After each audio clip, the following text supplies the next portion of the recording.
And hello guys, and welcome back to my YouTube channel mga kapatid. Welcome back sa One Talk PH. At ito na nga po ang pinaka-latest na balita na aking nasagap ngayong araw mga kababayan. Ex-Westcom Chief nagsalita na sa issue ng di umano'y New Model Agreement ng bansang Pilipinas at bansang China mga kababayan. At ito pa ang malupit mga kapatid. Inamin ni Admiral Alberto Carlos na may nakausap di umano siyang isang Chinese executive. Naku po mga kababayan, napakadelikado po nito at minsan na rin nagbitaw ng statement itong si DND Secretary Gibo Chodoro mga kapatid na kung sino man yung na-involve dito ay talagang malalagot mga kababayan. At yan po ang ating pag-uusapan ngayon mga kapatid, pero bago ang lahat, huwag kalimutang mag-subscribe at pakilike ang ating video para i-share pa ni YouTube sa iba pang hindi pa nakakapanood. Ito guys, lilinawin ko lang sa inyo, whatever opinions mga kapatid na aking sasabihin dito patungkol dito kay Admiral Alberto Carlos, yan po ay personal ko lamang na opinion base sa ating papanooring balita ngayon at hindi ko po siya pinagbibintangan mga kababayan. Sa kahit anong katiwalian dyan. Kung meron man tayong mapapanood dyan mamaya mga kapatid. So panoorin muna natin ito mga kababayan at tsaka natin bigyan ng ating opinion. Early January this year, sir, I received a phone call from the Chinese military attaché, sir. Okay. Can you identify him or her? It's the senior Colonel Lee of the Chinese embassy. Okay. Sa kauna-unahang pagkakataon, nagsalita na si dating Western Command Chief, Vice Admiral Alberto Carlos, kaugnay sa kontrobersyal na isyu na umano'y pakikipag-usap ng isang AFP official sa Chinese diplomat ukol sa sinasabing New Model Agreement sa Ayungin Shoal. Alam niyo mga kababayan, ito lang po yung nahalata ko dito, base sa aking obserbasyon sa issue na ito mga kapatid. Kasi ayon nga dito kay kay Admiral Carlos mga kababayan, last January pa sila nag-uusap. Ngayon mga kapatid, isa sa mga bagay na pinagtataka ko dito mga kababayan, kung hindi pa ito isiniwalat ng China, at wala tong mga ganitong klaseng hearing mga kapatid, hindi pa siya nagsalita, Kung kailan gipit na siya dahil siya po yung pinagdududahan dito mga kababayan, tsaka na lang po siya naglabas ng kanya ding statement at inamin ang bagay na ito. 'Di ba? Sa makatuwid mga kababayan, kung hindi umamin itong China or hindi ito isiniwalat ng bansang China at wala tong mga ganitong hearing, may possibility mga kapatid na know-how talaga tayo sa kanyang naging usapan dito sa isang Chinese executive, galing sa bansang China. 'Di ba? Nagipit lang siya mga kababayan kung kaya't inamin niya ang mga bagay na ito. And ito pa guys, hindi kasi maaalis sa akin na magduda din dito kay Admiral Carlos mga kababayan dahil ayon doon sa isang balita na narinig ko mga kapatid or napanood ko, ito pa lang si Admiral Carlos mga kababayan ay isang alumni ito sa isang universidad, kung hindi ko nagkakamali, coming from China. Kasi parang doon yata siya mga kapatid, correct me if I'm wrong lang mga kababayan parang doon yata siya nag-aral ng Navy sa Coast Guard o Navy doon sa bansang China mga kapatid. Parang alumni siya doon sa isang universidad. Kaya ako mga kababayan, sa totoo lang, may kaunting pagdududa dito. Gaya ng sabi ko sa inyo mga kababayan, kung hindi pa dumating sa punto na isiniwalat ito ng bansang China at nagkaroon ng hearing sa Senado, hindi pa niya aaminin na mayroon pala talaga siyang nakausap na isang Chinese executive. 'Di ba? Biruin niyo mga kababayan, January pa 'yon at Mayo na ngayon. Patapos na ang Mayo po, papunta na po tayo sa June. 'Di ba? Pwede naman niya sanang kausapin si President Marcos na ito, Mr. President. Meron kasi akong nakausap na isang taga-China, isang Chinese executive at merong ganito kaming napag-usapan. Pero hindi wala siyang ginawang ganong klaseng bagay, para sana maging aware. Inantay pa talaga niya na lumabas tong mga issue na ito. 'Di ba? Lumabas itong mga tawag nito, mga leaks di umano na sinasabi ng bansang China. Oh. Kasi kung ako sa katayuan yung mga kababayan at wholesome yung pagkatao ko, yung pagiging Pilipino ko, after namin mag-usap ng ganyan siguro ng isang Chinese executive, i-inform ko kaagad yung aking commander-in-chief, which is the president, no? At bigyan siya ng detalye sa mga napag-usapan. And yun na nga mga kapatid, no? According dito kay DND Secretary Gilberto Gibo Chodoro mga kababayan, malalagot, no? Once na mapatunayan na merong isang tawag nito, taga Navy or taga Coast Guard, no, na nakipag-usap sa bansang China, kung tama yung pagkaka-recall ko. Kasi nga mga kababayan, pagdating sa ganyang usapan, dapat presidente lang, no, ang may karapatan na pumasok sa mga ganyang bagay. No, ewan ko lang mga kapatid kung ano yung reaction dito ni DND Secretary Gibo Chodoro. Tuloy muna natin. Sa kanyang pagharap kanina sa Senate Committee on National Defense and Security, sinabi ni Carlos na nakatanggap siya noon ng tawag mula sa isang nagngangalang Colonel Lee mula sa Chinese Embassy. Ayon sa opisyal, itong mga ganitong topic kasi mga kapatid, ganitong mga sensitibong mga usapin na ito, no? Pagka halimbawa, may nag-reach out sa'yo, especially dito sa mga taga-China na kung saan kinukonsider talaga nating kalaban natin ngayon dahil sa kanilang pinagagawa sa atin. Napakahalaga po nito mga kababayan. No, hindi mo dapat ito sinisikreto sa presidente. Dapat mo talaga itong ihayag agad sa ating presidente. Dahil tulad nito mga kapatid, itong naging conversation nila, itong mga bagay na ito, napakahalaga nito mga kababayan sa bansang China. Dahil ang China mga kababayan, nangangalap po sila ng mga bagay na pwede nilang gamitin para baliktarin ang bansang Pilipinas. 'Di ba? Tingnan niyo na lang mga kapatid, pag noong lumabas, pumutok itong issue ng New Model Agreement di ng bansang China, ito agad ang kinapitan ng bansang China, mga kababayan. No? Kinapitan agad ito ng bansang China. And sabi ng China, meron ng panibagong usapan, no? Hindi nyo pa rin sinusunod. 'Di ba? Ganon ka garapal itong China, mga kababayan. Kaya dapat sana, no, yung pag merong nag-reach out sa kanila kahit sa anong ahensya ng ating sandatahang lakas, pag may nag-reach out sa kanila na coming from China, mga kapatid, no, dapat i-inform agad nila yung presidente dahil napakahalaga nga po nito, no. Kasi ito yung gagamitin talaga, panigurado yan 100% mga kababayan. Gagamitin talaga ng China yung mga ganitong klaseng usapan, no, para baliktarin lang tayo pagdating diyan sa issue ng West Philippine Sea. O ngayon, tayo na naman uli yung lumalabas na sumusuway, no, dito sa naging kasunduan di umano ng Pilipinas at China. Itong tinatawag nilang new model. 'Di ba? Gagamiting rason to ng China, mga kapatid, para patuloy nila tayong mahaharas. 'Di ba? Pero January pa yung usapan. At kung hindi pa pumutok ito, hindi pa to isiniwalat ng China at hindi nagkaroon ng hearing, hindi pa siya nagsalita. Oh. So technically mga kababayan, may mali talaga dito si ex-Westcom chief. No, may mali talaga siya. Pero tingnan natin kung ano ang magiging pasya ng ating DND Secretary. DND Secretary, nabubulol ako.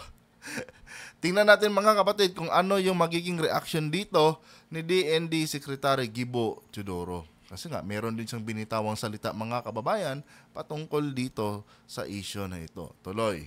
hindi niya alam ang buong pangalan ni Colonel Lee. Gayunman ilang beses niya umano itong nakita sa ilang mga diplomatic events at espesyal na okasyon sa AFP. Oh, di ba? Ilang beses daw niya itong nakita. So technically mga kapatid, kilala niya. And malaki ang possibility mga kababayan na itong nakausap niya, no, matagal na palang pumupunta-punta yan dito sa Pilipinas. At ang tanong dito mga kapatid, ano ang ginagawa ng nitong Lee na ito, no, sa loob ng ating sandatahang lakas? Diba? Kasi bawat daw may mga special event yata, nandun yan. No, yun yung hindi ko maintindihan diyan. Bakit nandyan siya? Anong papel niya diyan? No? Hindi lang malinaw dito mga kapatid kung kaninong administrasyon niya nakita itong tao na ito. 'Di ba? Kasi kung ako ang tatanungin mga kababayan, kung sa panahon siguro ni PBBM, baka wala to, no? Baka itong tao na ito hindi na to nag-i-exist noong napalitan na si Duterte. 'Di ba? Dapat dinitalye din sana dito, no? Kung kaninong administrasyon niya nakita itong si Lee na ito, no, na taga China, na kung saan parang palagi daw niyang nakikita, ayon dito sa kanyang statement, palagi daw niyang nakikita sa mga special event ng ating Armed Forces of the Philippines. Di ba? Ang dami talagang kababalaghan, mga kapatid, itong mga taga-China noong kapanahunan ni former President Duterte, ano?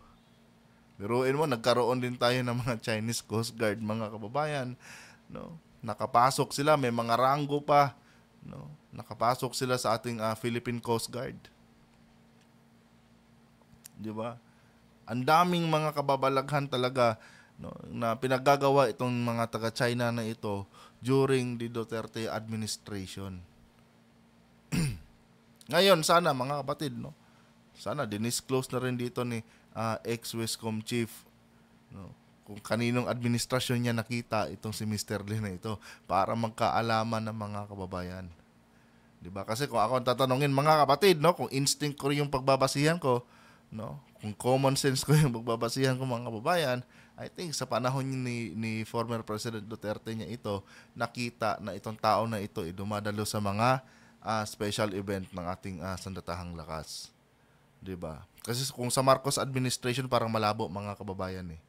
No, hindi papayag si President Marcos na yung mga ganyang mga executive coming from the Armed Forces of China ipapasok ng basta-basta dito, no, at makihalubilo sa ating mga opisyal diyan sa Armed Forces of the Philippines ng basta-basta. Di ba? I think sa panahon ni Digong yan nangyari, mga kababayan. Tuloy. Base sa salaysay ni Vice Admiral Carlos, tumagal noon ng nasa 3 hanggang 5 minuto ang kanilang naging pag-uusap ni Colonel Lee kung saan natalakay umano nila ang mga pamamaraan upang maiwasan ang lalo pang paglala ng tensyon sa West Philippine Sea. Ang problema dyan, mga kapatid, baka dito sa naging usapan nila, sabihin natin na nagsasabi itong si Admiral Alberto Carlos, no, nagsasabi siya ng totoo, no, na wala nga silang napag-usapan ng mga ganitong bagay dahil sabi naman niya dito wala daw ganong new model agreement na pag-usapan. Ang problema dito, mga kababayan, no, baka itong bansang China, no, kino-consider na nila na new model na panibagong agreement yung mga napag-usapan nila ni Alberto Carlos, 'di ba? Na kung saan kahit sabihin ni Admiral Alberto Carlos na wala namang ganyan, pero para sa bansang China, no, baka iniintindi na ng bansang China yung kanilang conversation, mga kapatid, sa telepono na isang agreement. 'Di ba? Na kung saan agad naman itong inonor ng bansang China. At ngayon, no, ginagamit na nila sa atin ito bilang rason, no, na di umano'y meron ng panibagong agreement, no, at hindi na naman tayo sumunod. 'Di ba? Yan ang delikado sa mga taga-China, mga kababayan. Kahit simpleng usapan lang, no, nagiging agreement sa kanila, mga kapatid. No? Sabihin na lang natin na in good faith yung intention nitong Admiral Alberto Carlos, mga kababayan. Kung kahit in-entertain niya, kahit around mga 5 minutes lang yung usapan nila, sabihin natin in good faith yung intention niya para sa kanyang bansa. Ang problema dito, mga kapatid, no, itong bansang China kasi, no, yung normal lang na usapan, para sa kanila mahalaga yun. Dahil yung interest nila dyan sa West Philippine Sea ang pinag-uusapan sa nasabing conversation.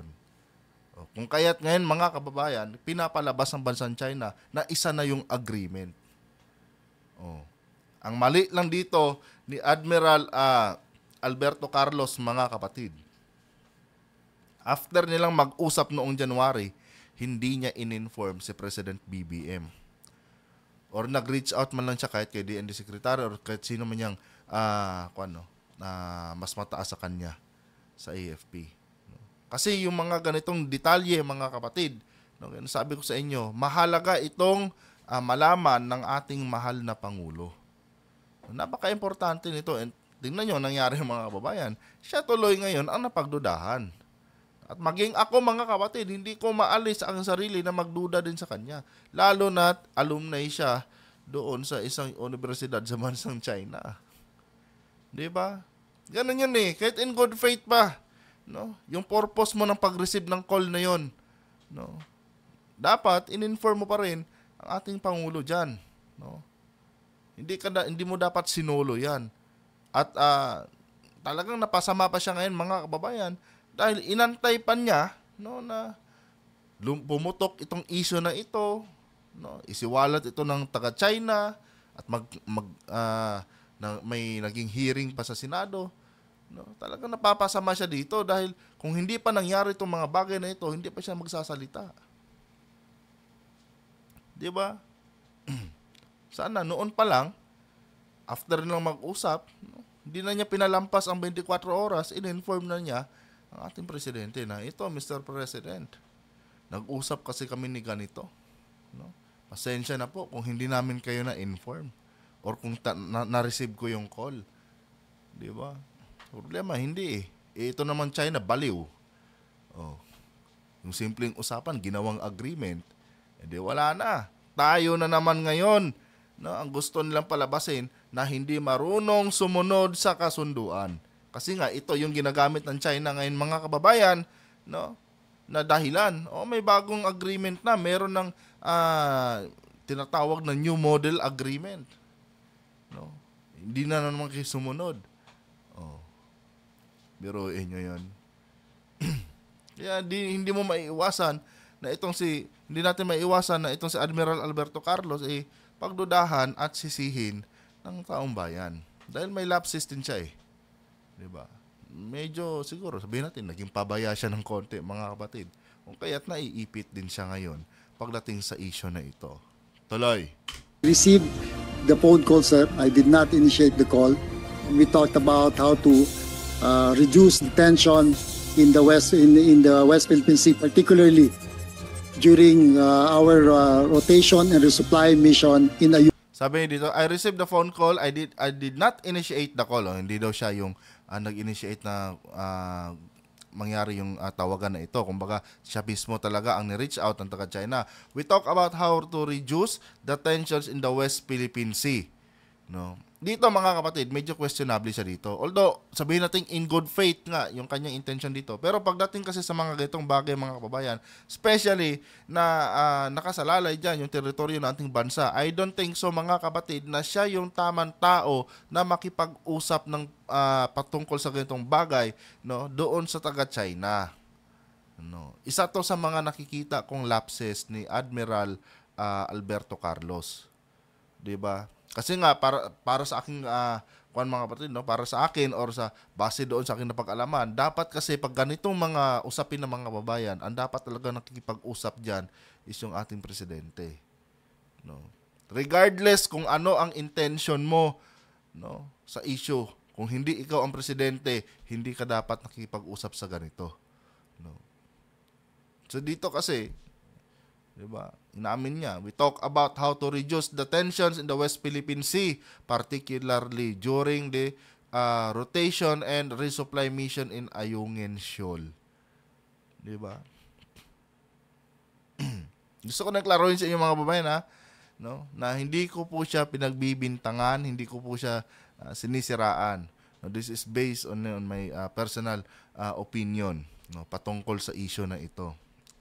And para nga sa akin mga kapatid, mali po talaga si Admiral Alberto Carlos. Pero alam niyo ba mga kapatid, na napakagaling po na taong ito, napakagaling nabubulol ako. Napakagaling po na na tawag nito, sundalo itong si Admiral Alberto Carlos. 'Di ba? Legit yung mga babayan, napakagaling po ng taong ito. Parang top notcher yata ito Mataas po ang ranggo ng taong ito mga kababayan. 'Di ba? Kanya nga lang, meron lang siguro wala namang perpektong Pilipino. Lahat naman tayo nagkakamali. Kaya siguro nangyari ito pero hindi sensitibong bagay kasi ito mga kababayan, Itong patungkol dito sa issue ng WPS. Kaya dapat lahat ng mga usapin maikli man o mahaba, no, dapat ini-inform ang presidente. At dapat mga kababayan, pagka merong nag-attempt na makikipag-usap sa kanila ng mga ganitong bagay, particular dyan sa WPS, dapat tino-turn over nila, no, sa Malacanang nang maiwasan yung mga ganitong kompromiso. Tuloy, no, dahil sa kanyang kapabayaan, nalalagay siya sa hot seat. Kahit sabihin natin may magandang intensyon itong si Admiral Alberto Carlos, pero ang mali ay mali, mga kapatid. Diba? And hindi rin niya masisisi ang taong bayan kung pagdudahan siya. Especially may record nga siya, mga kababayan, na nag-aral din siya sa bansang China. At ang isa sa nagpakalat ng record na yun, mga kababayan, sa na-recall ko is si Attorney Harry Roque. Diba?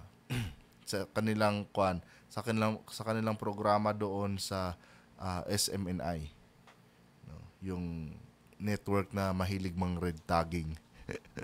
'Di ba? Nagsalita si Roque doon no, patungkol sa profile nitong Admiral Alberto Carlos, at doon ko nga nalaman na matalino palang tao yan at talagang marami pala talagang kanyan, no, alam. Kasi nga based doon sa kung paano siya dinescribe ni Roque, mga kababayan, doon ko nakita yung kanyang profile. Matindi pala profile nito. Magaling palang sundalo ito. Diba? Pero ganun pa man, ang mali ay mali. No. And ang tinitignan ko ngayon dito, mga kapatid, yung magiging reaction nito ni DND Secretary Gilberto Teodoro, dahil nagbitaw din yun ng nagbitaw din yun ng isang salita Pero sana, no, idaan nila sa proseso. No, wag namang basta-basta itong si Admiral Alberto Carlos na baga tanggalin sa serbisyo whatsoever.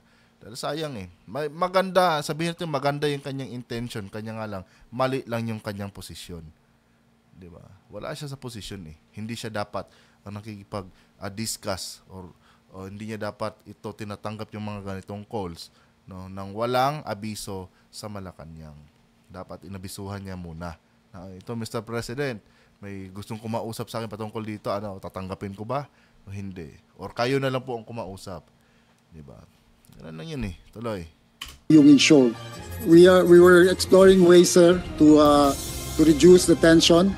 I've been coming from the December 2023 RORE, sir, where our supply ships were water cannon, and we were planning for the next RORE. Marina. Kahit ba, dito pa lang we were exploring ways to reduce the tension, di ba? So dito pa lang, mga kababayan, makikita mo na may maganda siyang intention kung bakit niya tinanggap yung tawag. Kanya nga lang, mga kapatid, wala kasi siya sa position. Para sa akin, hindi siya yung taong dapat, na mag-tackle ng ganitong usapin, especially sa mga taga-executive ng bansang China. Dahil hindi po siya ang presidente. So dapat talaga, mga kababayan, presidente yung nagdapat umano muna siya, nanghingi muna siya ng abiso sa ating presidente. Kung pwede bang siya ang makipag-usap sa taga-executive ng China pagdating sa ganitong usapin. Problema wala At yun na nga, sabi ko sa inyo, inantay pa niya na bumutok, mag-viral itong issue na ito at magkaroon ng hearing sa Senado bago siya nagsalita. Diba? Dapat hindi na niya inantay ito itong moment na ito. At mas lalong nagduda pa yung taong bayan, mga babae, kasi parang nag-leave siya After sumabog tong issue na ito, nag-file yata siya ng leave niya Diba? So, talagang alam niyo naman, basta mga Pilipino, mabilis mag-isip. Diba? Lahat ng hindi mo pa nagagawa yung krimen, mga kapatid, pero criminal ka na sa mata ng mga Pilipino. Ganon kasi tayo, mga kababayan nature na po ng Pilipino yan, na hindi pa man nangyari, wala ka pa mang ginawang krimen, criminal ka na agad sa mata ng iba nating mga kababayan. Diba? Hindi rin niya masisisi yung taong bayan kung napag-isipan siya ng hindi maganda, dahil siya mismo may lapses din. Diba? Wala Dapat matuto tayong kumilala kung sino yung mas nakakataas sa atin para maiwasan natin no, yung mga ganitong yung mga ganitong pagdududa ng ating mga kababayan, especially na teritoryo natin ang nakasalalay sa kanilang naging usapan ng taga-China. Tuloy. Water cannon, and we were planning for the next RORE. Mariin namang itinanggi ni Carlos na may pinag-usapan sila ng Chinese official ukol sa umano'y New Model Agreement. Hindi Yan na nga yun eh. No? Para kay Carlos, mga kababayan, kay Admiral Carlos, normal na usapan lang yun. Pero para sa taga-China, mga kababayan, yun po ay isang agreement na. Diba? At yan, diba, sabi nga ng China, merong New Model Agreement. At ang nire-refer ng taga-China, mga kababayan, is ito ang naging usapan nila. So para sa kanya dito kay Admiral Carlos, mga kapatid, isang normal na usapan lang to, yung kanilang pag-uusap nung Lee, no, nung Colonel Lee na yon. Pero para sa taga-China pala, yan isang agreement na. Pero kung gaya ng sabi ko sa mga kababayan, kung matalino din tong mga taga-China, alam nilang hindi presidente yung kanilang nakausap, bakit nila sinabing New Model Agreement na yon? Bakit nila sinabing isang agreement na yung naging usapan nila dito kay Admiral Carlos? Di ba? Kung matalino sila, hindi pala presidente ng Pilipinas yung nakausap natin. So technically wala din siyang kapangyarihan na mag-implement ng kung ano-anong bagay na resulta ng ating napag-usapan or ng aming pinag-usapan. Ganun lang yun eh. Kanya nga lang, ang China, mga kababayan, ang purpose talaga ng China sa pagsagawa ng mga ganitong bagay is makahanap lang ng butas na pwede nilang ipukol sa atin. No? Tulad nito, simpleng usapan. No? Pinalabas ng China na New Model Agreement daw. No? O di sino ngayon ang kawawa? O si Carlos, si Admiral Carlos. Dahil nabiktima siya ng propaganda ng China. Ganun lang yan. Di ba? Naging siya, naging pabaya din. Masasabi natin naging pabaya siya. Kaya ngayon, nahahatsi tuloy itong si Admiral Carlos. Dahil lang din yun sa kanya. Ganun ka-traidor itong mga inchik na ito, mga kababayan. Di ba? Biruin mo, simpleng usapan. Tapos pinalabas nila na New Model Agreement na daw. Di ba? Ganun siya. Ganun siya nautakan nitong mga Chinese na ito. At ganun kababa ang tingin ng mga taga-China sa atin na kaya nila tayong utak-utakan anytime na gustuhin nila. Yan ang resulta, mga kapatid. Tuloy. rin umano niya pinayagan ang pagre-record ng kanilang naging pag-uusap. Kahit naman hindi ka pumayag may magagawa ka ba? 'Di ba? Yung pag-reach out sa ng China, intentional yun. Gaya nga nasabi niya, hindi naman siya ang nag-reach out sa China. Ang taga-China mismo ang nag-reach out sa kanya. Ngayon,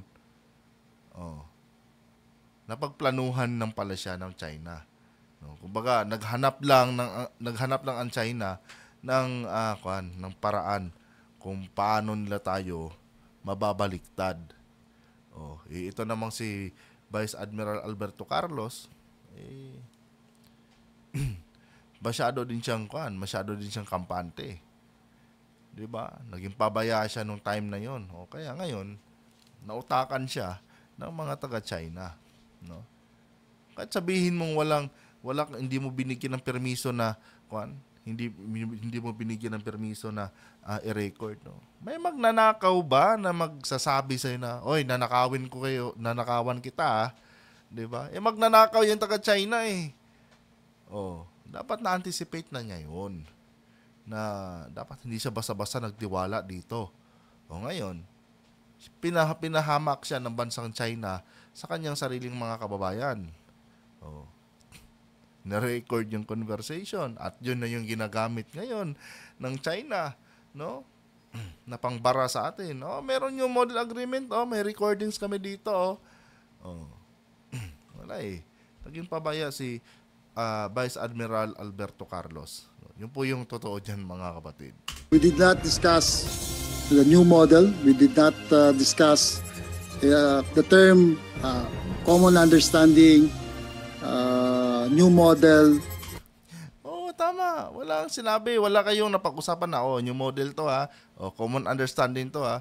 Pero para sa bansang China, no, noong in-entertain mo pa lang sila Admiral Alberto Carlos, no, naisip na ng China yon, no, planado na ng China yon, no, pag ito sumagot at kung ano mang resulta ng aming napag-usapan dito, no, ipalabas na natin na new model agreement na ito, no, common understanding na ito, no. Pag pumalag ang Pilipinas sa susunod nating panghara sa kanila, isampal nyo sa kanila to. Ganun yan eh, di ba? Part na siya ng plano ng propaganda ng China, no.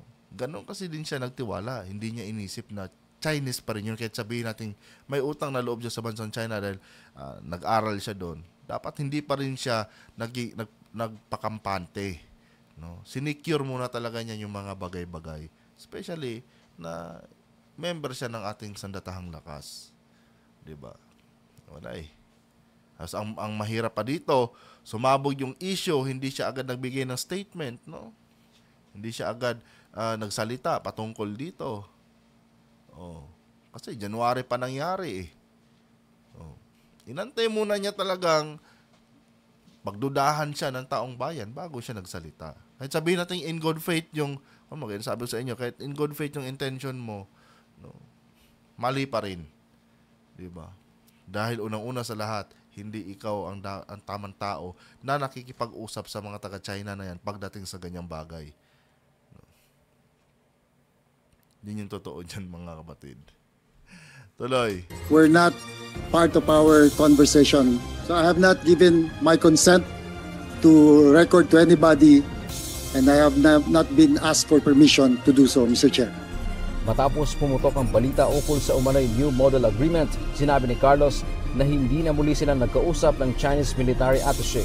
Gayunman, nagpadala pa rin umano ito ng Viber. Hindi ka na talaga tatawagan nun. Tapos na sila sa kanilang purpose sa'yo eh. Di ba?